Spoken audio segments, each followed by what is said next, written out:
Hey everyone, welcome back to another episode of the Scrubbed In Show. I hope you've all been keeping well. This week we have with us Michelle Tempest, who is a partner at a leading healthcare management consultancy firm. She is an author, she is a psychiatrist by background, as well as many other accolades. But the sweet spot, and I think the envy of many, is you are at the intersection of many worlds: clinical, academia, innovation, investment and strategy, and have had an amazing and distinguished career. So it's an absolute pleasure to have you on the show today, Michelle. How are you? Welcome to the show. I'm well, but it's an honor to be here. Thank you. Thank you for having me.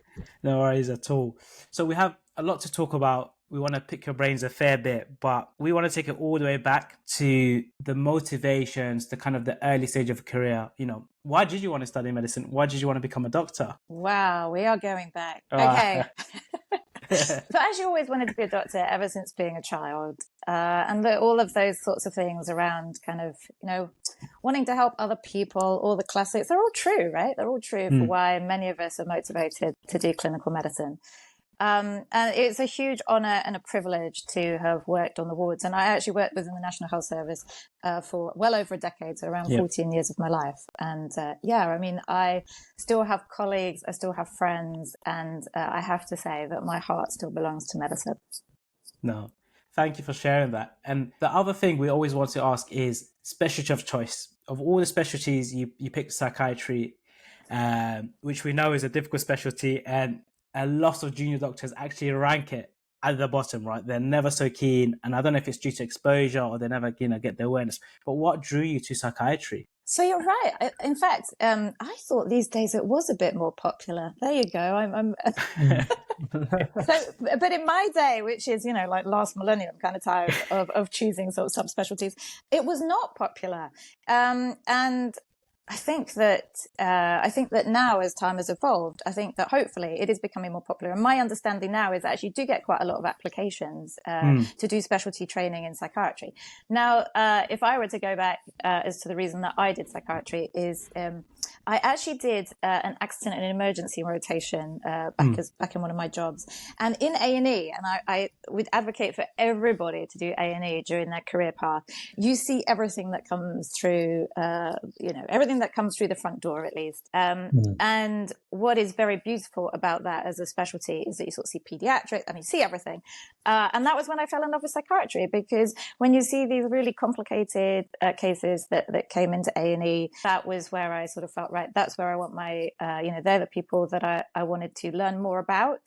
And that's very much how I chose it. No, definitely. Amazing. You are right. I do agree. Everyone should do an A&E block. I think it's the best way to get exposure to all the different specialties, because in med school, I'm afraid you don't get exposure to as many. Tell us a bit more about when things start to change for you, because where you started is obviously very different to where you are now.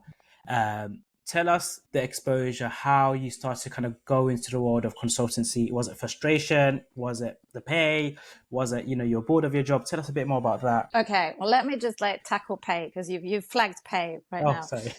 No. I just want to actually flag some support for kind of many people that I'm sure are watching this, in the fact that I don't think anybody goes into healthcare who's money orientated. Otherwise you probably wouldn't do it, right? They're bright people moving into a career of hospital or primary care medicine. Now, over time, I think that all doctors and clinicians have been highlighting that, that pay has to keep up in accordance with kind of how much debt we're all in, right? I remember being a junior doctor and being in lots of debt from being a student. I think that first up, in terms of pay, I think it's very sad that people are having to strike, but I think pay has been on the agenda. And I think we'll come back to that in terms of politics and the kind of the broader scheme of kind of where healthcare fits into the modern globalized world of many job opportunities. So to return to then kind of how I personally made a pivot. Look, in my day, which is historic, right? I think that the opportunities weren't really there so much. In modern day medicine, there are many opportunities to do many other things. So for instance, we get quite a lot of people at Candesic, where I work as a healthcare consultant, coming in for kind of FY3 or to do internships. That kind of capability wasn't there. In my day, being perfectly honest, it is often around kind of friends and who you know.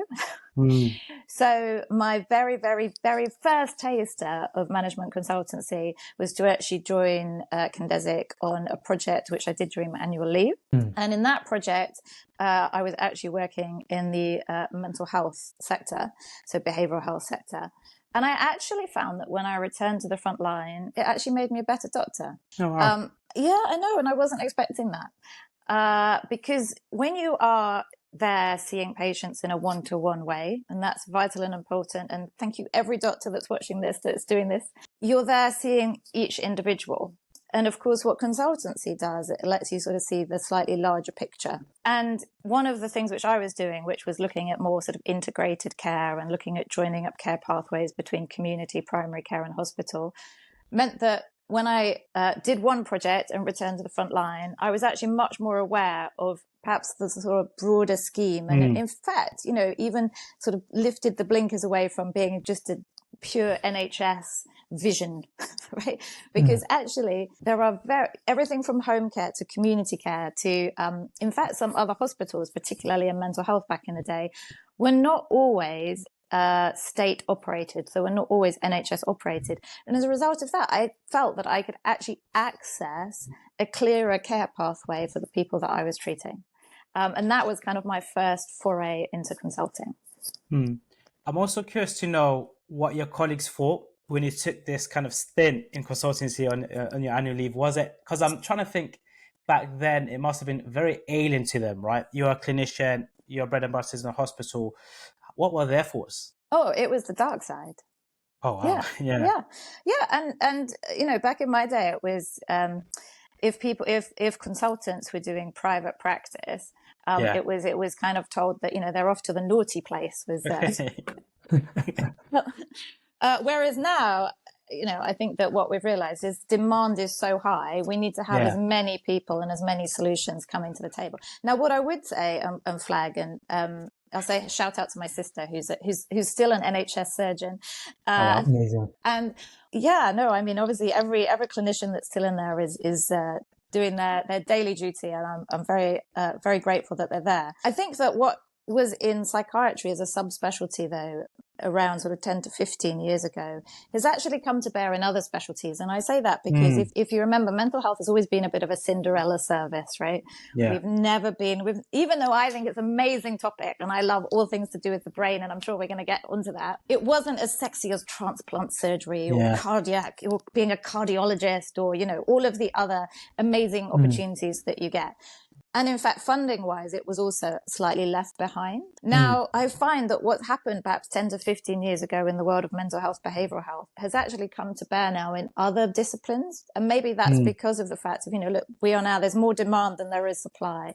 It's difficult to work out where the next pot of funding money is going to come from. So some of the issues that I was experiencing back in my own specialty are now completely reflective of kind of what's happening in surgery and medicine. And, you know, some of these very sexy topics that people are out there, you know, that happen in secondary and tertiary care hospitals. Michelle, so I want to talk a little bit about consulting, right? Are you able to give us some insight into some projects that you've done, the scale you've done it at? Because a lot of people will be thinking, okay, so a doctor has gone from psychiatry into consulting, has had now a broader vision of the pathways. Are you able to give us insight into a specific project? Yeah, I mean, why don't very happy to try and answer questions around management consultancy, but I guess I would just caveat it with the fact that I did the slowest ever cross taper of careers. So you may remember in mental health, you can often like cross taper medications, and we are one of those sort of subspecialties that do that very slowly. Well, I kind of mirrored that in my own career. And actually I moved from doing frontline hospital to working part-time in 2 jobs and very, very slowly cross tapering. So often people will ask me, how quick is it to kind of move from one specialty to another? And let's be honest, business is a different language. So just like healthcare has its own language, business then has its own language. And so it doesn't happen overnight. So the best way that I would sort of say to kind of get involved is find out, do you really like it? Because I'm afraid the other thing that I have to say is the fact that it's the grass isn't always greener on the other side. I was going to come on to that. Yeah. Absolutely. So, yeah. So, for instance, I mean, back in my day, we were doing the old fashioned over 100-hour weeks. I don't think that that's necessarily safe, nor was a good idea back in my day. Somewhere 100, 160 sometimes. But consultancy can also be long hours, can be weekends. So, you still got to know why and what's your passion for wanting to do it.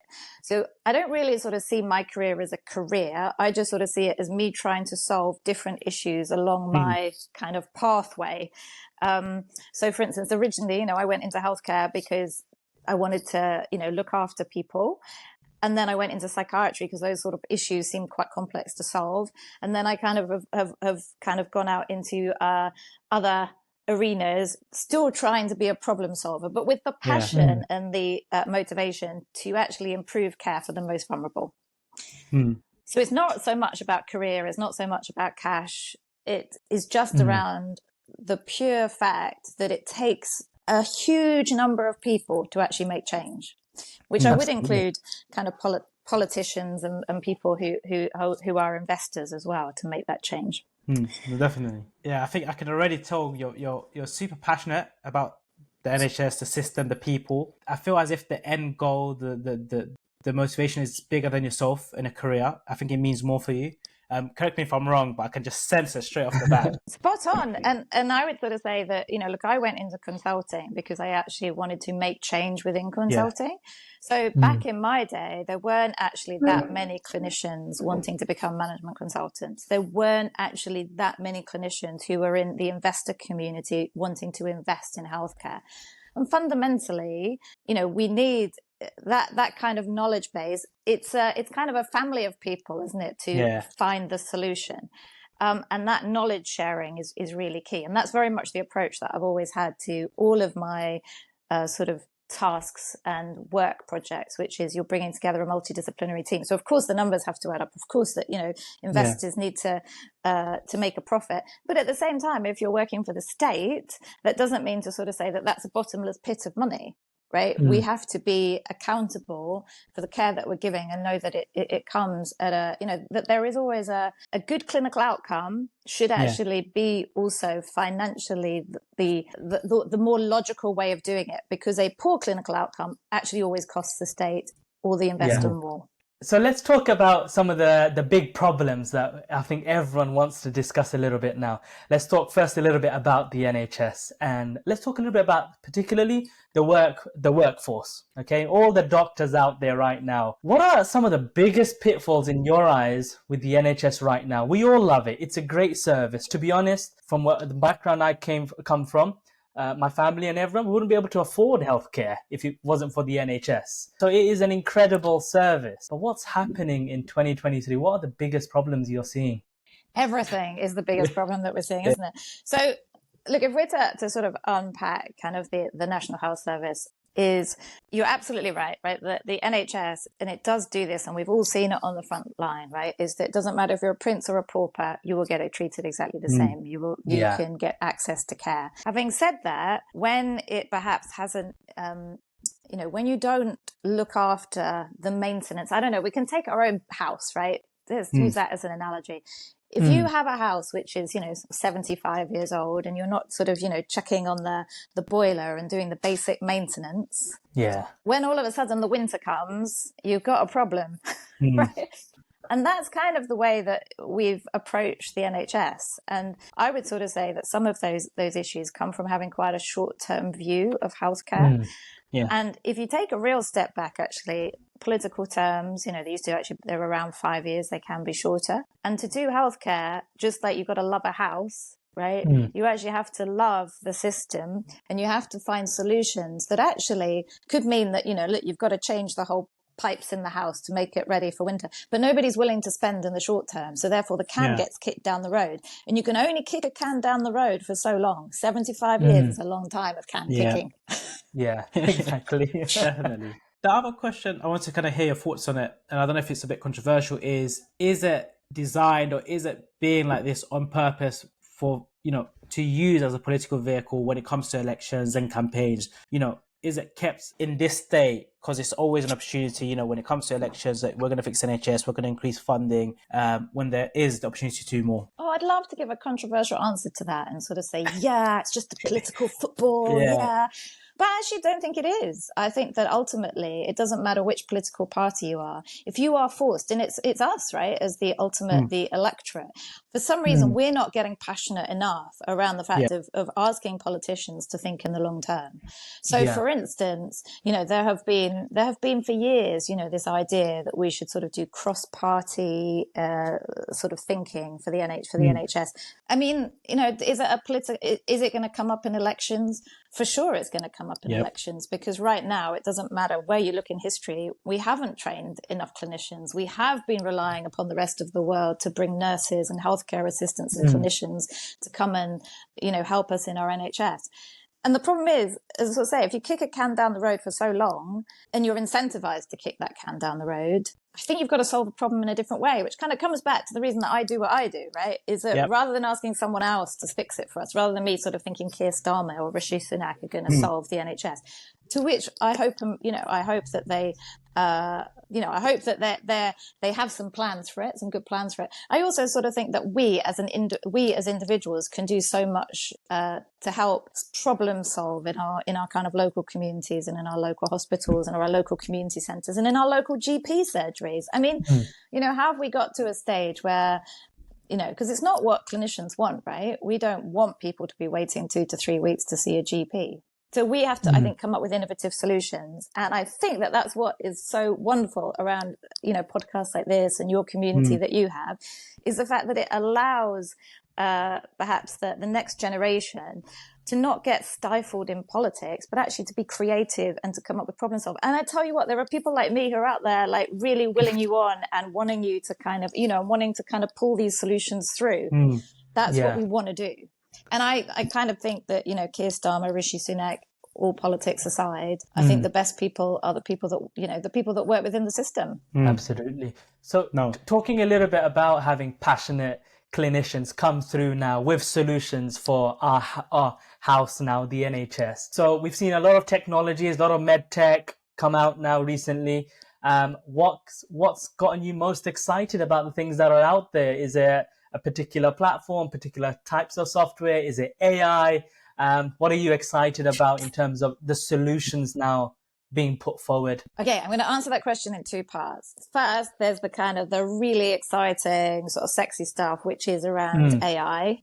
Yep. But I'm actually going to revert just by starting with the basics. Okay. Yes. So recently, the government, for instance, have spent money on a report on AI, right? Yep. I mean, we all know AI works. We all know that it can help. Is it there yet? No, because healthcare takes time, and rightly so. It has to go through clinical approval. But we must also remember, and something that maybe the government are not sense checking, is do we have internet that works in a hospital and in a GP surgery? Do we have the software? Do we have the hardware? So it's a bit boring, I have to say, but getting the basics right really matters. And actually, if we were going to spend on something, I would spend on that as a platform. Even, for instance, when you asked about previous projects, I've worked on some quite exciting sort of global reviews of blood test results. So, you're getting into laboratory information systems and proper geeky stuff, right? Yeah. Ultimately, that kind of stuff only works if you have data hygiene. If actually, somebody's sodium result is recorded in the same way in one hospital as it is in a GP unit. If it's not, and the numbers are kind of in different locations, there's going to be errors, and an AI cannot learn from dirty data, because if machines or if algorithms learn from, junk data, junk comes out. Yep. Yes. So I'm kind of also super interested in the getting the basics, the foundations right, and then the exciting bit, which is could go global for some of these kind of new companies, is the fact with those basics being right, then the opportunities out there to help.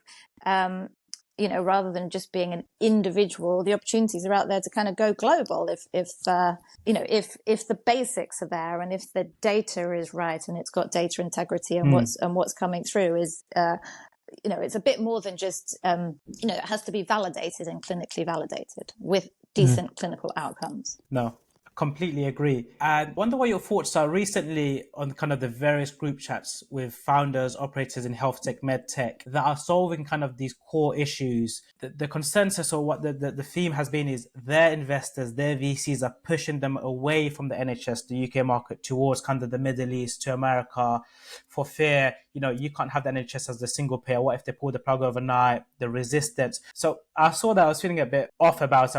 I don't know if it's something you've been seeing or what your thoughts are on that kind of sentiment. Yeah, I mean, I guess this is where politics could help a little bit, right? So you're right. There are certain times where actually that kind of top-down view. So look, the NHS is, as we all know, even though we do have a national health service, we know that even as something as basic as trying to procure, gloves that you put on, one hospital, I don't know, it's £5, another hospital, it's 50p, right? So if you're going to do something national, then, we've got all of these opportunities to do national procurement, and it's no different to kind of buying in bulk when you do your shopping, right? I mean, it's getting the basics right. And you are absolutely correct that in terms of these new innovative startups, I would say that the UK should be mindful. Actually, I'm gonna do a plug for why the UK should be mindful.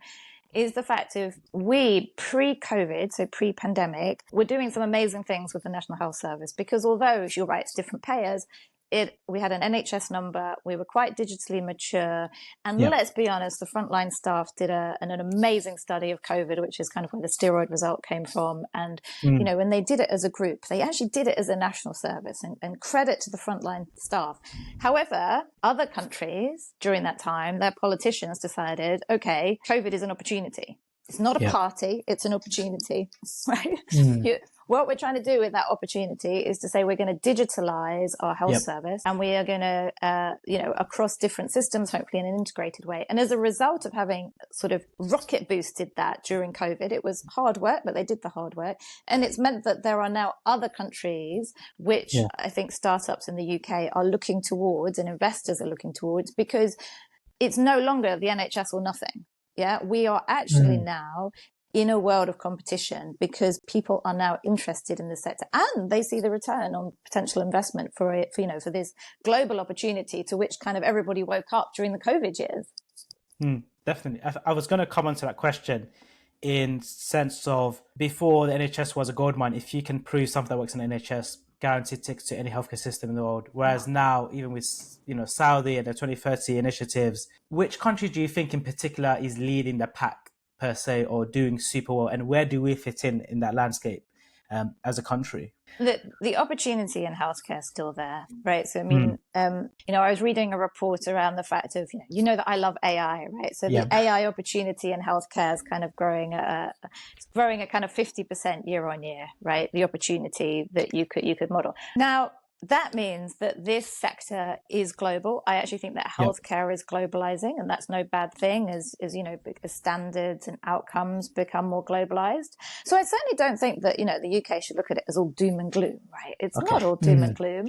I think that if you can validate it within the NHS, then I think that other countries, including the Gulf states and developing countries, they still, we are extremely lucky here in the UK to actually have had the NHS as a foundation. And let's give a shout out to all the different Royal Colleges, right? Because actually some of the reasons that we have that is because the training and standards have been led by our own academic Royal Colleges. So it's not doom and gloom. Having said that, we've got a bit of competition now, right? So so now is the time, and that's what's exciting about it, and exciting, I think, for your listeners, is the fact that over the next 5 to 10 years, it's finally these sorts of things, which have perhaps been a bit slow in the NHS, are now spreading across the world. So it's not doom and gloom, but you can't hang around if you're going to get a bit of a wiggle on. No, definitely. And thank you for highlighting it. It always helps from someone that gets a broad vision of all that's happening in the landscape to kind of bring it to the forefront. Do you want me to give like a little sort of tip to somebody? So if somebody actually wanted to do that, what I would sort of say is that is a startup going to be able to get 100% of NHS contracts, right? Probably not, right? And there's nothing wrong with that, okay? But if they can get one, two, three, but even one, and actually get a good solid evidence base behind it and validate it. So rather than trying to, just go out on full sales mode, we're going to do everything, we're going to sell to everybody. Do one thing well, and actually you've got a global market. It could be other NHSs, but it could be other healthcare systems in the world. And I think that sometimes people can get very distracted by kind of being told in startup land, or let's, it's all about sales.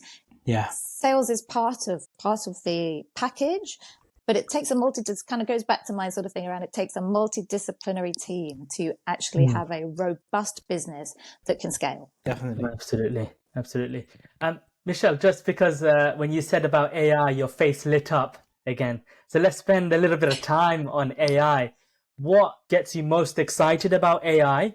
And then I want to move into AI. Do we see at first solving the problems for the workforce, or are we going to see patients have it in their hands first? So tools like, for example, before seeing a GP, you see Dr. AI, or are we going to see the workforce and doctors using AI in their clerking to solve that the time sink of clerking in their consultations? So yeah, let's take it away. Oh, what a great question. Love this question. You're right. I'm going to be all excited about AI because I actually sort of think that it's going to be all the things that you've encapsulated. So we know, right?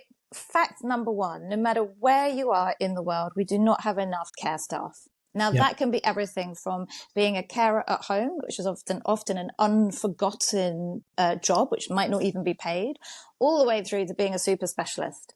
Now, everything from a nurse to a midwife to a radiographer, you name it, we don't have enough humans in the world, right? Demand humans in the world that are being trained. So even though we're going to train them, and AI can even come into training and helping with training around the world, we're still not going to have enough people. So what AI has to do, and urgently has to do, we can't hang around and wait for this, by the way. It urgently has to help allow humans to actually do what they do best, which is to care and to do the human side. And it has to take away all of that slightly more. I mean, the first low-hanging fruit is let's take away the boring stuff, right? In my day, I used to handwrite, right? My ugly handwriting, like 15 pages later, and fax it through, right? I know. Showing my age. I'm laughing because it still happens. That's why I'm laughing.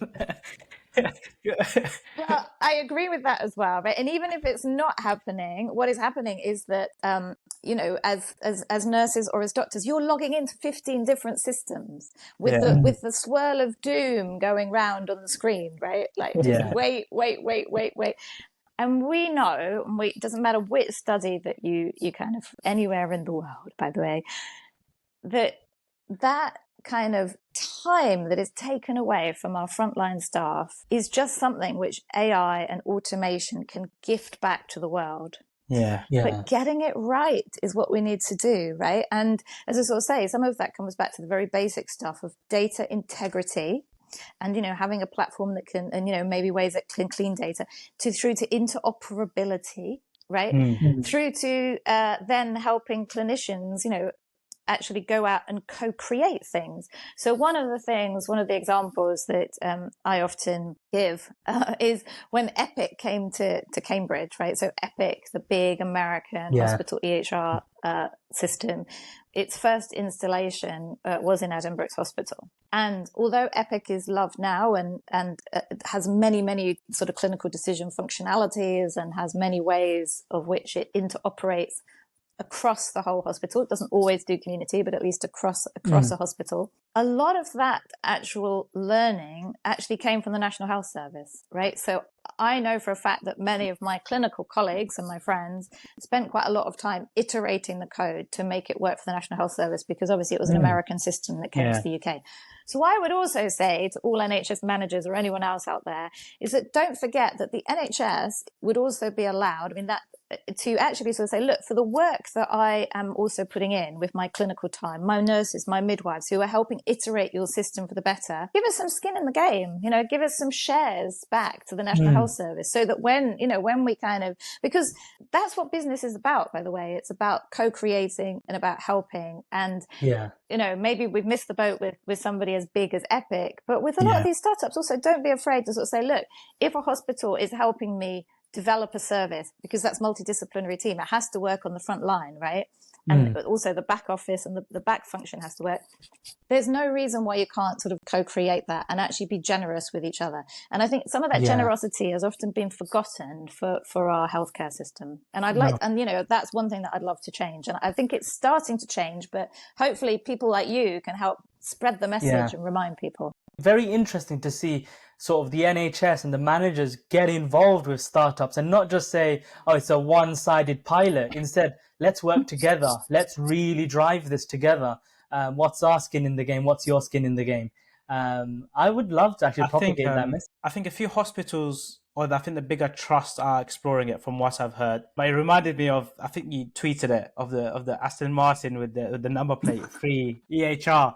And then I read the tweet and I was like, yeah, this is bang on. Like, and then, you know, when you have skin in the game, you feel it's not necessarily to do with the equity and the money. It's that ownership, that sense of pride that we are helping kind of bring this to market. And look, I think that as healthcare has become more global, and, you know, the pandemic has really shown us that, right? We all had to work together as a world to actually to bring solutions, and so that we can all be out and about again in the world, which an amazing lesson. And I think that what we could learn from that, and you are right, some trusts such as, you know, Milton Keynes, even Edinburgh, some London trusts are starting to develop these ideas. But I guess I would just remind clinicians and managers that you're right.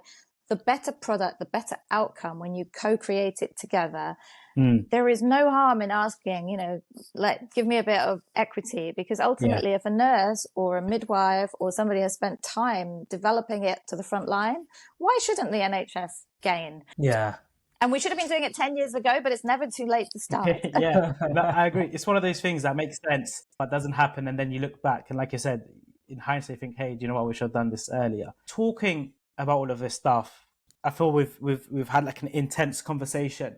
I want to take it a step back and focus back on Michelle again. You know, you've been at the same firm for close to 2 decades. What has kept you there? Do you love your job that much? But more so, it's intense, the role of strategy consulting, innovation. How do you look after yourself? You know, what keeps you sane? How do you have fun? Wow, that's a big question. How do I have fun other than chatting to you guys on a podcast?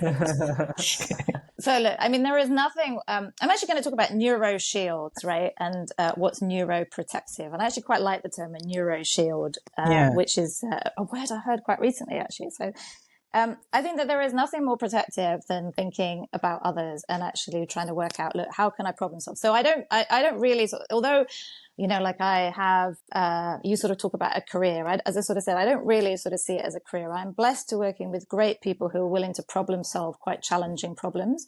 And I think that is the blessing that I've been granted. And it's something which Candesic actually does very well, because it is a true ethos of a multidisciplinary team, which can take some very complicated things and try and simplify them, and therefore can help them grow.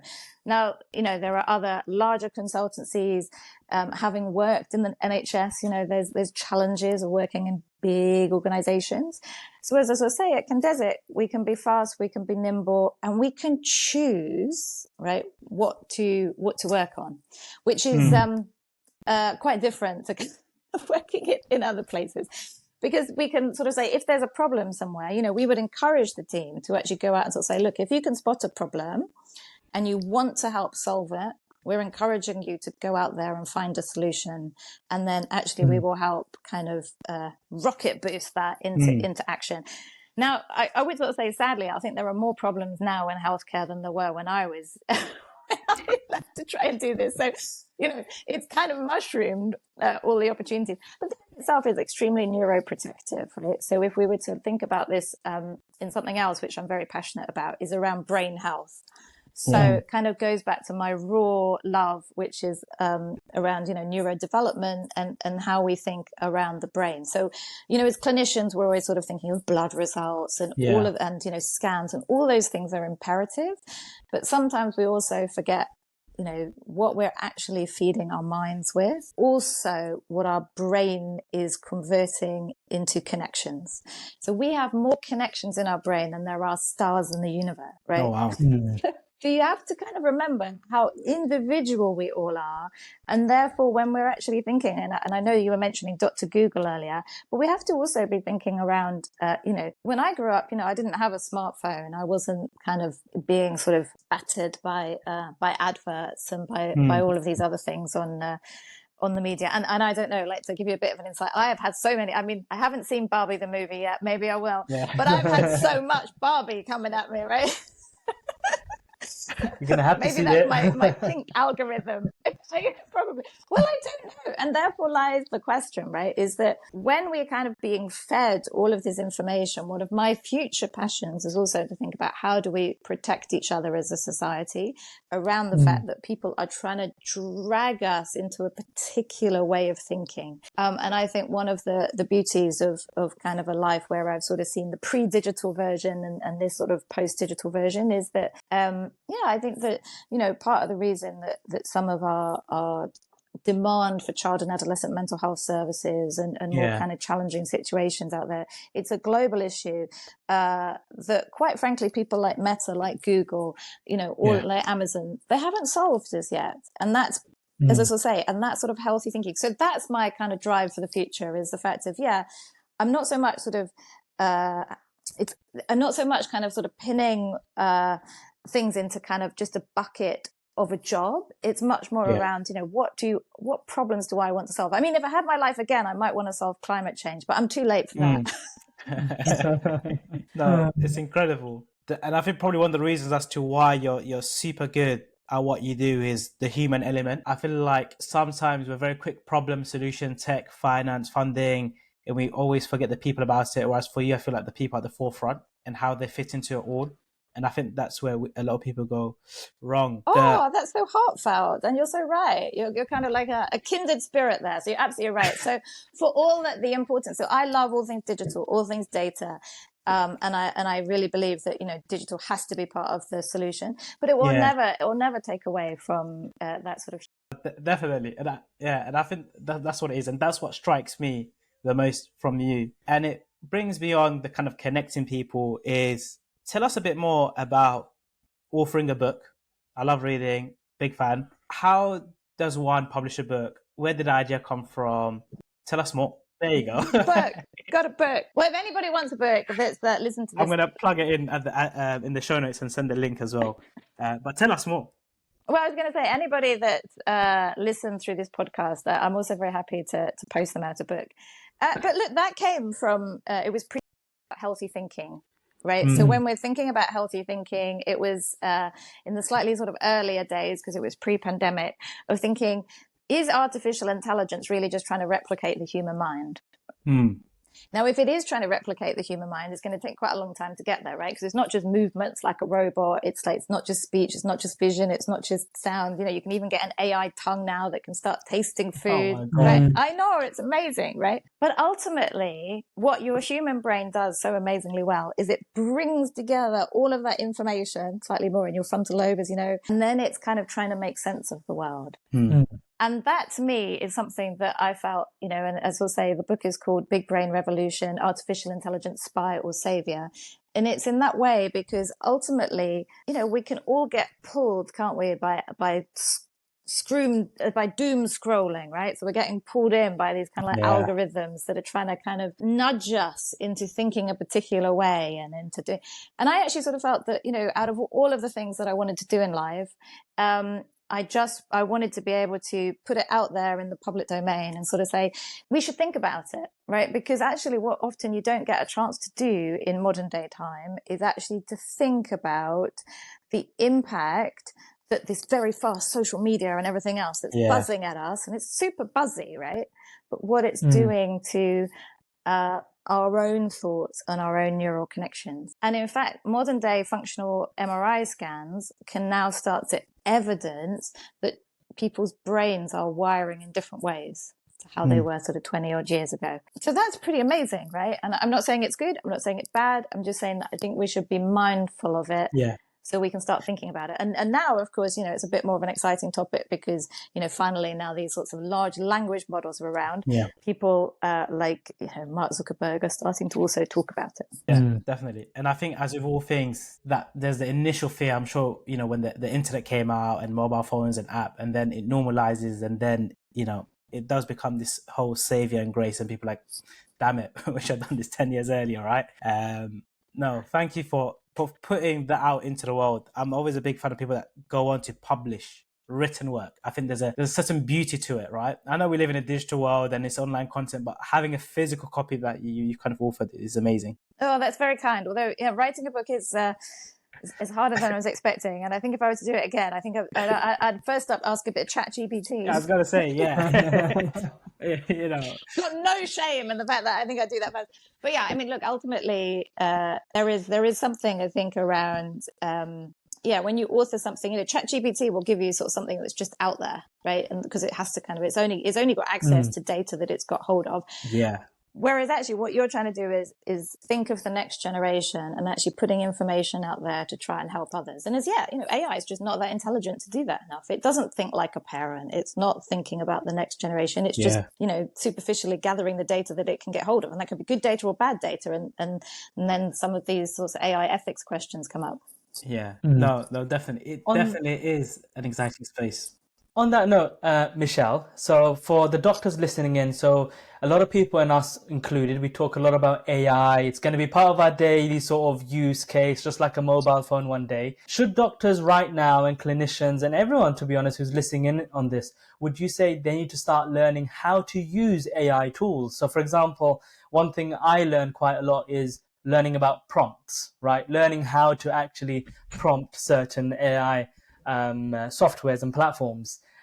Is it something you'd say get an early start on, or just hang on, see what happens first and then start learning? What's your advice? I always think there's a good idea to roll your sleeves up and get stuck in. I mean, one of my biggest advice to all doctors out there is, don't let the NHS just grind you down into daily grind, right? Remain inquisitive, remain curious, remain like being excited about the future, because the future is actually yours. It's actually not about kind of all this other stuff. It's actually in your hands. So, and AI is such a big field. It's great that you're there kind of like, maybe with the sort of slightly larger language models, and you're able to kind of ask, get quite clever with the questions, and then that's going to help you train that model more. Other people, it might be other things, right? So there's so much that you can do. Just get curious and go with your passion, because there can be no wrong in learning what it's like just from the raw basics. And will it evolve and will it change? For sure. But that's the exciting bit of the journey. No, amazing. Absolutely. And the follow-on question, I know they'll be thinking, is how do you stay on top of it all? There is so much coming out, LinkedIn, Instagram, Twitter, Threads recently, which I'm sure you probably know about. How do you stay on top of it all? Where do you get the best content, the best up-to-date stuff? Because it's overwhelming sometimes. Oh, I listen to you guys. We're going to have to cut that out and post that everywhere. The whole episode is just that little segment. So, I mean, look, you're right. There is too much information out there, right? There is information overload. Yeah. And so you can't possibly sort of feel that, you as an individual can stay on top of information. So let me give you like a real example, right? So when you read a clinical academic paper, right, it takes me quite a long time, if I'm honest. And then, then I've got to reread it. I've got to go and work out, kind of got to link together, kind of, not just the diagrams or the results and the conclusion and how it all fits together. It takes me quite a long time. Whereas if you can train, an AI to sort of do that, then, it can actually kind of super read, right? It can super read all of these papers and spew out kind of what you're looking for. So I would sort of say that in a similar way, it's a bit like being your own parent, right? So effectively, you don't really know what a child's going to put in its mouth, or kind of, where it's going to run to. I mean, what we know that kids do, right? That's the way they live. Or if you're looking at a dog, and you're taking the dog on a lead. But what you're doing is you're actually sort of saying, oh, actually, I know where I want to go. I'm taking this, we'll go with the dog example. I'm taking, the dog on the walk, and the dog's not leading me. Right. Otherwise you'd be like, oh, down the road with the dog. Yeah. And ultimately, I think that that's where it comes to. So you have to kind of know what it is that you're interested in, because in modern day time, what's the beauty of it is that you can access a lot of the information and you can become an expert far quicker than, when I was at university, where we literally had to go to the library, go and find the book, and then go and find the reference. I mean, Yeah. Oh, wow. so it was just a much, much slower journey. So I would sort of say that, the exciting thing about this new world is if you can take the more kind of executive functioning view and decide what it is that what problem you're trying to solve, actually some of that kind of harder work is actually made easier in modern day time. As long as you don't get distracted by Barbie and Barbie videos, which also spring up. It's so hard. It's hard not to. No, thank you for kind of that oversight and overview. The last final question is from your experience, exposure, kind of seeing and doing so much. What advice would you give to clinicians that want to do things beyond traditional medicine with their degree? And it doesn't necessarily have to be management consulting. What are the opportunities they can kind of explore? I think that's a great question. And I think that the opportunities for clinicians in modern day world are, the world is your oyster. And I sort of say that with kind of sort of twofold, because one, back in my day, you never left the hospital, right? I mean, I'm not sure that I left the hospital for my junior doctor years, fully blinkers. These days, you live in a world where you are, I know it's not perfect, but your career can be a little bit more flexible. So I am not one for sort of saying that I think every doctor needs to leave frontline care, right? Because goodness, I'm not getting any younger, right? And we desperately need doctors and nurses to kind of be doing some job. But I also think you've got the opportunity to have to try other things. So you're right, it might be trying consulting, but that won't be for everybody. It might be trying to kind of, do your own startup, but that won't be for everybody. It might be trying to, go into the world of investing. It might be going into the world of, trying to communicate with politicians, right? The world is out there. It could be going global. Because in modern day time, again, as I sort of said, there is no country in the world with enough staff. And we're also, so I just sort of think that the next generation of clinicians and care staff, I would sort of get the headset that I think that I would frame it in is that the time is now, and it's your time to go out and co-create and co-solve. So sort of co-create solutions to solve modern healthcare concerns, because, it's a great blessing that we're all living longer. It's a great blessing that, we're all into sort of exciting things like longevity and, that we're living longer with more conditions. But ultimately, that brings different sort of socioeconomic burdens to the whole world. And I mean, you don't have to kind of be doing medicine 100% of your time to still be helping solutions on a global scale. No, definitely. Thank you. I think that's a perfect and amazing way to kind of bring this to an end. It was super fun and absolute pleasure speaking to Michelle. We love you even more. But no, thank you. And we want to thank you and our listeners as well. And we will share the link to your book. We'll kind of leave your LinkedIn. And I'm sure a lot of people may reach out to kind of learn a bit more about what you do, your thoughts. So no, thank you. Well, thank you both. I mean, look, the future is yours. And may I just sort of say that, you and I'm sure all your listeners are you're a great powerhouse to the future. And I can only say that I'm here for your journey and I'm rooting for you all along the way. Thank you. Amazing. Thanks, guys.